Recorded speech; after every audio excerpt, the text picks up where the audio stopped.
Kamu akan mendengarkan ceritaku. Pasti, kamu kan temanku. Hmm, Terima kasih Wisnu. Andrea mulai menceritakan pada Wisnu semua yang membuat hatinya gundah gulana. Ketika ia selesai bercerita, Andrea bertanya pada Wisnu, "Apa menurutmu aku orang jahat? Aku berusaha merebut dia dari pacarnya." "Tidak kok, kamu tidak jahat." "Lalu, kadang aku merasa aku ini pelakor loh," ucap Andrea dengan tatapan sedih melihat bunga-bunga yang ada di depannya. "Kamu berpikir seperti itu?" Wisnu menoleh padanya. Dia hanya menganggukkan kepalanya. Kamu kan istri sahnya. Ada titel Maheswara di nama belakangmu. Sementara dia loh hanya simpanan. Dia tidak memiliki titel." Wisnu tersenyum pada Andrea. "Tapi, kalau seandainya Haris bimbang memilih di antara kalian, aku maklum kok." "Andrea, kau tahu, mereka sudah bersama sangat lama loh. Lebih dari 10 tahun. Raut wajah Wisnu berubah serius. Ia mengalihkan pandangannya lurus pada bunga-bunga di depannya. Ia mulai menceritakan masa lalu, dan kini giliran Andrea yang menjadi pendengar. Cerita di tahun 2007. Saat itu, kami masih berumur 17 tahun. Sama seperti remaja pada umumnya, kami juga senang nongkrong. Hari itu, Ginny menelpon kami untuk menyusulnya di sebuah kafe. Tapi, ada kejadian lucu. Aku dan Haris, kami salah masuk kafe. Disinilah pertemuan pertama kami dengan Sandra.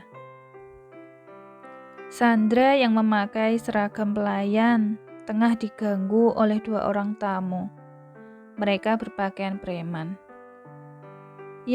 Bak superhero, kami menolongnya. Saat itu kekuatan Haris belum seperti sekarang. Walaupun dengan babak belur, akhirnya kami menang melawan preman-preman itu. Haris Putra, seorang cucu laki-laki satu-satunya, pewaris keluarga Maheswara. Pulang-pulang babak belur. Kau bisa bayangkan sendiri kan, bagaimana ekspresi ibu mertuamu? Andrea mulai tersenyum sedikit mendengar kata-kata Wisnu barusan. Setelah kejadian yang pertama tadi, kami tidak pernah bertemu dengan Sandra lagi. Sampai beberapa bulan kemudian, ada anak baru di kelas kami. Dia adalah Sandra Amelia. Penampilannya saat itu enggak banget. Dia memakai kacamata bundar dan pakaiannya lusuh. Aku juga heran. Sekolah itu sebenarnya sekolah elit, tapi dia kok bisa-bisanya masuk ke sana. Tidak ada yang mau berteman dengan dia. Bahkan hari-hari pun dia menjadi bahan bulian. Saat Sandra menangis karena dibuli, hanya Haris yang datang menolongnya. Dia juga yang menenangkannya. Andrea masih diam saja.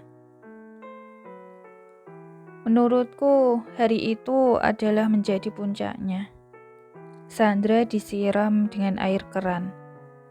Dan seperti yang sudah dibayangkan, Haris datang menyelamatkannya. Keesokan harinya, keajaiban terjadi.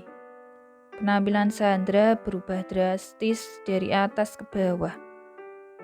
Dan Haris mengatakan kepada semua orang kalau Sandra adalah pacarnya. Siapa saja yang berani menyentuhnya akan berurusan dengan Haris.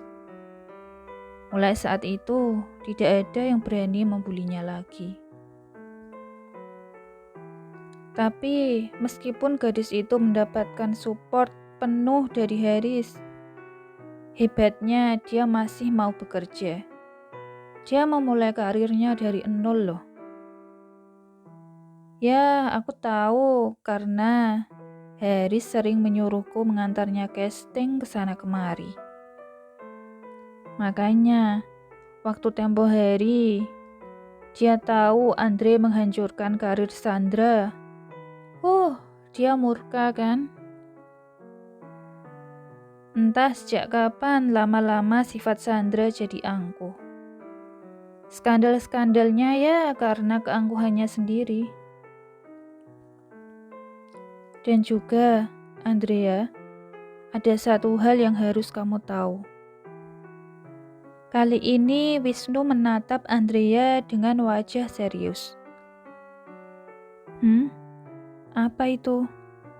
Andrea penasaran. Haris, dia berhutang nyawa loh sama Sandra. Dia pernah akan ditabrak mobil saat akan menyeberang jalan. Dan Sandra yang menyelamatkannya. Kalau tidak ada Sandra, mungkin tidak akan ada Haris hari ini. Apa? Haris pernah akan ditabrak mobil? Andrea kaget. Iya. Wisnu menjawab singkat sambil menganggukkan kepalanya. Lalu, kamu kemana saat itu?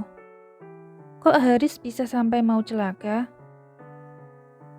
Hei, aku kan tidak setiap saat bersama dia. Saat itu aku ditugaskan di tempat lain. Jadi aku tidak bersamanya. Wisnu menjelaskan. Oh, kalau Rama? Tanya Andrea kembali. Kalau itu, aku tidak tahu pasti sih kapan mereka mulai berhubungan. Laki-laki itu menggelengkan kepalanya. Sebenarnya Haris itu orangnya simple kok. Bila kamu mengatakan A, dia akan percaya selama itu sesuai dengan apa yang dilihatnya. Bukankah itu lebih ke... Wisnu juga tertawa mendengar kata-kata Andrea. Ia mengetok pelan jidat gadis itu. Au! Andrea mengelus-ngelus jidatnya. Dia sebenarnya jenius. Tapi, ya hanya sedikit lola kalau menyangkut tentang cinta. Tapi, kalau boleh diomong ya, selama mereka bersama, aku tidak pernah loh melihat Haris menyatakan cinta pada Sandra. Entah dia benar-benar mencintainya, atau hanya kasihan pada gadis itu. Hati seseorang tidak ada yang tahu kan? Dek. Apakah itu artinya aku juga tidak memiliki kesempatan? Dia juga tidak pernah bilang cinta padaku. Atau jangan-jangan dia hanya kasihan padaku? Batin Andrea. Andrea, aku boleh tidak mengatakan sesuatu lagi padamu? Apaan sih? Katakan saja. Aku menyukaimu. Andrea terdiam sejenak sebelum akhirnya meletakkan tangannya di dadanya. Wisnu, aku juga menyukaimu. Kamu adalah sahabat baikku. Tentu aku menyukaimu. Gadis itu tersenyum lebar. Wisnu hanya memutarkan bola matanya. Sebenarnya dia ingin bilang aku mencintaimu. Tapi dia tahu dia tidak memiliki kesempatan. Jadi dia hanya bilang aku menyukaimu. Bagaimana dengan gadis yang kamu ceritakan waktu itu? Apa dia sudah tahu perasaanmu? Andrea tiba-tiba teringat pada seorang gadis yang diceritakan oleh Wisnu ketika mereka liburan. Laki-laki itu hanya menggaruk-garuk kepalanya pelan. Gadis itu juga seperti Haris, super Lola. Sudah kuduga, lupakan saja dia. Jika seseorang tidak menginginkan kamu, cari saja yang lain. Masih banyak kok gadis di luar sana. Oke? Andrea menepuk bahu Wisnu. Wisnu memandang Andrea seperti orang kehilangan harapan. Atau jangan-jangan gadis itu adalah aku? Gadis itu menggoda asistennya yang ekspresi wajahnya berubah sedih. Wisnu hanya pura-pura tersenyum simpul dan menggeleng-gelengkan kepalanya. Gadis itu adalah kamu, Andrea. Tentu kata ini hanya diucapkannya dalam hati. Ketika mereka akan berjalan kembali ke resort, tepatnya setelah keluar dari pintu gerbang, Wisnu merasakan ada yang mengawasi mereka. Tiba-tiba ada sebuah benda yang melayang lurus mengarah ke kepala Andrea. Hush! Wisnu yang menyadari hal itu dengan sigap menarik tubuh Andrea ke sebelah kanan dengan tangan kanannya. Sementara tangan kirinya menangkap benda runcing yang terbuat dari besi tersebut, lalu menyembunyikannya di belakang tanpa disadari oleh Andrea. Andrea kaget dengan pergerakan Wisnu yang tiba-tiba. Dia bertanya, ada apa toh Wisnu? Tidak apa-apa, ini sudah malam. Sebaiknya kamu segera kembali ke atas ya. Cepat pergilah. Aku meninggalkan jaketku di mobil. Nanti aku akan menyusul, oke? Wisnu tersenyum pada Andrea. Andrea hanya mengangguk dan berjalan menuju ke kamarnya. Merasa tidak ada yang mengawasi lagi dan Andrea juga sudah masuk ke kamarnya, Wisnu melihat anak panah yang ada di genggaman tangan kirinya. Sorot matanya berubah tajam. Pintar. Dia tahu jika dia menembak aku akan dengan mudah melacaknya. Jadi dia menggunakan panah.